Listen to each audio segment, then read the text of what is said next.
Hello, আসসালামু আলাইকুম everyone. আজকে আমি আপনাদের একটি বিশেষ জিনিস দেখাবো। সেটা হচ্ছে আপনি কিভাবে জার্মান এম্বাসি ঢাকা থেকে অ্যাপয়েন্টমেন্ট বুক করবেন। এই অ্যাপয়েন্টমেন্ট বুক নিয়ে অনেকের অনেক মনে অনেক প্রশ্ন থাকতে পারে। সো আজকে আমি চেষ্টা করব এই সমস্যাগুলোর সমাধান দিতে। আগে আমরা অফিসিয়াল যে ওয়েবসাইট আছে সেই ওয়েবসাইটে আপনি সার্চ বক্সে গিয়ে সার্চ করবেন GREMBASSYDHA। সো এখানে দেখতে পাচ্ছেন যে ওয়েবসাইটটা কিন্তু চলে এসেছে। সো বুক অ্যান অ্যাপয়েন্টমেন্ট আপনি এখানে ক্লিক করতে পারেন, বাট এই ওয়েবসাইট সম্পর্কে আপনার একটু পরিচিত থাকা লাগবে, ঘাটাঘাটি থাকা লাগবে। যার কারণে আমি এই ওয়েবসাইটে আগে যাচ্ছি যাতে কারো সমস্যা না হয়। এখন এটা হচ্ছে ওয়েবসাইটের প্রথম ইন্টারফেস। এই ইন্টারফেস দেখ আপনি একটু নিচে আসবেন, স্ক্রল করবেন। স্ক্রল করলে দেখবেন এখানে বেশ কিছু অপশন আছে। তার ভিতরে একটা অপশন হচ্ছে মেক অ্যান অ্যাপয়েন্টমেন্ট। এইটার মাধ্যমে আপনি অ্যাপয়েন্টমেন্ট নিতে পারবেন। সো এখানে ক্লিক করে দেবেন সুন্দর করে।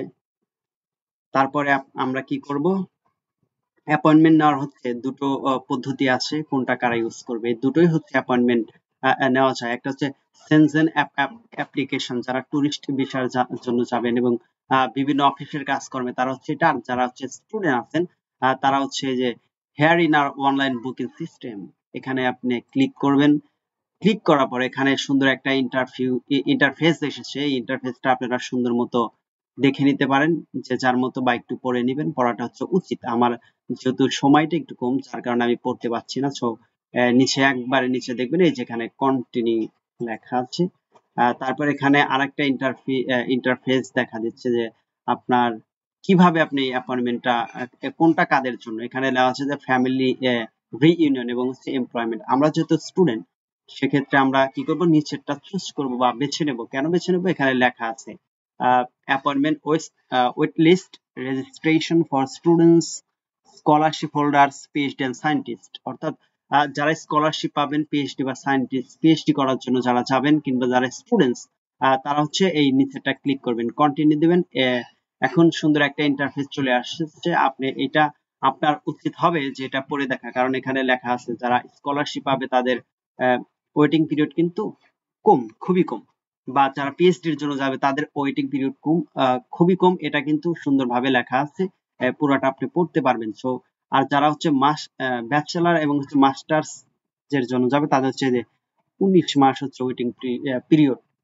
তো আপনার এখানে আরেকটা জিনিস দেওয়া আছে, সেটা হচ্ছে ফর এক্সাম্পল, অর্থাৎ 19 মাস কিভাবে তারা কাউন্ট করে সেটা সম্পর্কে এখানে দেওয়া হয়েছে। অর্থাৎ আপনি যেদিন অ্যাপয়েন্টমেন্ট নেবেন ঠিক তার 19 মাস পরেই আপনাকে একটা ডকুমেন্ট সাবমিশন মেইল দেবে তারা। ওই সাবমিশন মেইলে আপনাকে সব ডকুমেন্ট সাবমিট করতে হবে। এই ডকুমেন্টস যে লিস্ট গুলো সেটা হচ্ছে আপনি এই ওয়েবসাইটের মাধ্যমে পেয়ে যাবেন।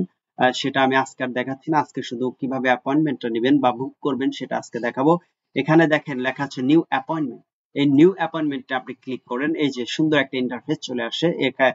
এখানে আপনি এগুলো কমপ্লিট করে দিলেই আপনার সুন্দর একটা অ্যাপয়েন্টমেন্ট আপনার হয়ে যাবে। শুধু কিচ্ছু লাগে না, শুধু নাম লাগে। আপনি একটু পড়ে দেখবেন যেখানে কি চেয়েছে। দেখেন এখানে লেখা আছে হচ্ছে লাস্ট নেম। আপনাকে কি করতে হবে, প্রথমে আপনার লাস্ট নেমটা আগে আপনাকে দিতে হবে। আবার ভুলবশত ভাবে কেউ ফার্স্ট নেমটা দিয়ে না। লাস্ট নেম হচ্ছে আমাদের নামের শেষের যে অংশ থাকে, সেটা হচ্ছে লাস্ট নেম। আর এই লাস্ট নেমটা আমরা দেব, আমার নামটা দিচ্ছি SHAKIL। Shakil, Shakil is my last name. এবং ফার্স্ট নেম হচ্ছে MD শোয়েব ইসলাম ISLM।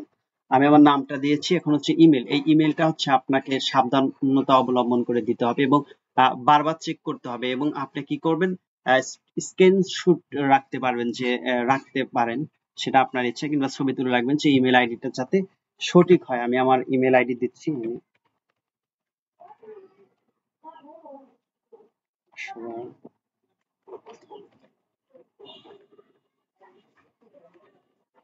ইমেল আইডিটা কিন্তু অত্যাধিক গুরুত্বপূর্ণ, কারণ হচ্ছে আপনার সাথে যোগাযোগ করার একমাত্র পদ্ধতি হচ্ছে ইমেল। রিপিট ইমেল, আপনার ইমেলটা আবার পুনরায় রিপিট করতে হবে। সো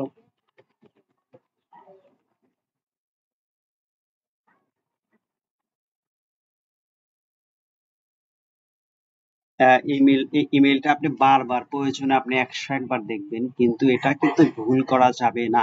আপনি একটু চেক দিবেন, হ্যাঁ। চেক দেওয়ার পর হচ্ছে এগুলো হচ্ছে পড়বেন। পড়া এখানে কি লেখা আছে, please enter your passport number.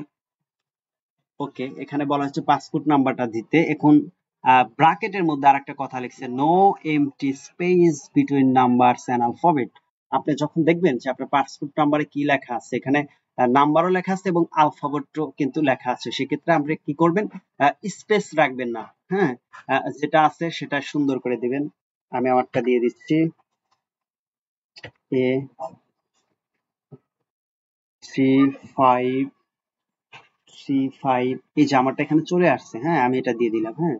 তারপর হচ্ছে এখানে দেখবেন যে স্কলারশিপ, পিএইচডি অর সায়েন্টিস্ট, অর্থাৎ আপনি কি স্কলারশিপ পেয়েছেন কিংবা পিএইচডি অথবা সায়েন্টিস্ট হিসাবে যাচ্ছেন। যেহেতু আমরা মাস্টার্স অ্যাপ্লিকেন্ট, সেক্ষেত্রে এটা হচ্ছে না হবে, কিছু করতে হবে না। আপনার দেখেন লেখা আছে অপশনটা নট অ্যাপ্লিকেবল, একবারে লাস্টে লেখা আছে নট অ্যাপ্লিকেবল, দিয়ে দিলেন। তারপর হচ্ছে bachelor course, pre course or study preparatory language course, অর্থাৎ আপনি কি ব্যাচেলার্স এর জন্য যাবেন, যারা ব্যাচেলারের জন্য যাবেন তারা কি করবেন, এখানে হচ্ছে ইয়েস দিবেন আর নিচেরটাতে না দিবেন, হ্যাঁ। আর যেহেতু আমরা মাস্টার্স এর জন্য অ্যাপ্লিকেশন করছি, সেহেতু আমরা এটা কি করব, নো দিয়ে দেবো। এখানে লাস্টে লেখা আছে নট অ্যাপ্লিকেবল এবং লাস্টে মাস্টার্স কোর্স, ইয়েস আমরা এই মাস্টার্স এর জন্য যাচ্ছি, সেক্ষেত্রে আমরা কি দেবো, এই যে মাস্টার্স কোর্সের জন্য যাচ্ছি।